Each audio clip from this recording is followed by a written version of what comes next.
Joining me now from his office in London is Nomura's global technology specialist, Richard Windsor. Richard, these earnings for Nokia are fairly good. What's the guidance behind them? What are we being told, and what do these figures really tell us about the picture for Nokia going forward? Well, I think basically the situation is that the guidance going forward, some people are taking a little bit of relief out of it. The reason being is it's all about the revenues, to be honest. So let's start with revenues. What they've said is revenues in Q2 and Q3 will be flat, and then with a sequential increase in Q4.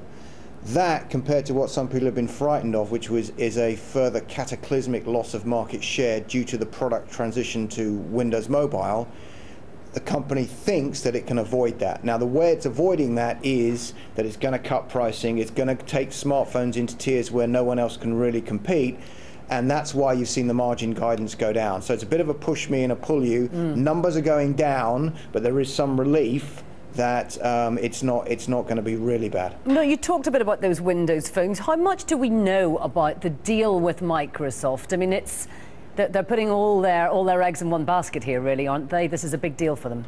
It is a big deal for them, and they are putting all their eggs in one basket, and to be honest with you, they probably didn't have a lot of choice because something had to be done, and clearly Symbian for them wasn't going to work.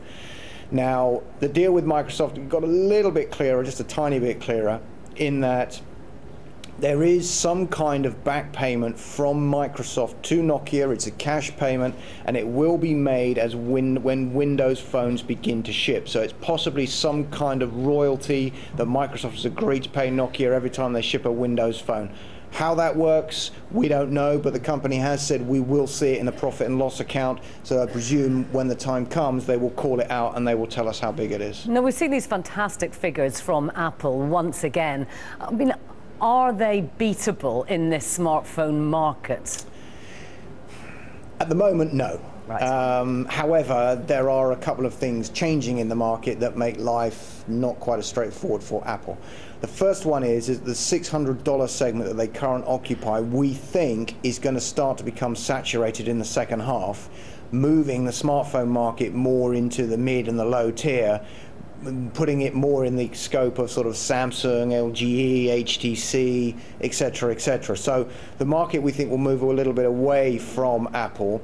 Also, in the longer run, one area that Apple doesn't do very well is they're not very good at integration. Now, what I mean by that is they're not very good at having different applications share data. So, for example, in Windows, for example, in the Contacts application, you can actually see who's online on Facebook, who's online on all of the other social network, and you can interact with them through the Contacts application.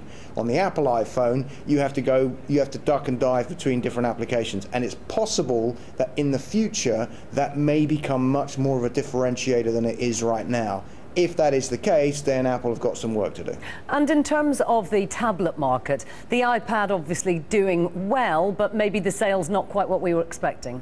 Yes, and there's a bit of a question. There are two question marks that we have around here that we can't really answer at the moment. The first one is the tablet market is a fledgling market, which means that it's very difficult to predict. And let's be honest here, I suspect that many analysts have really put their fingers up in the air and had a quick guesstimate in terms of how big this market is going to be this year. I mean, because it's very difficult to forecast. The other thing is that this quarter has been the transition from iPad 1 to iPad 2. So how many consumers held off not buying an iPad to wait for the iPad 2? Possibly, so you possibly could see quite a big jump next year. Okay, well, thank you very much for all of that, and thanks for joining us. Thanks for your time.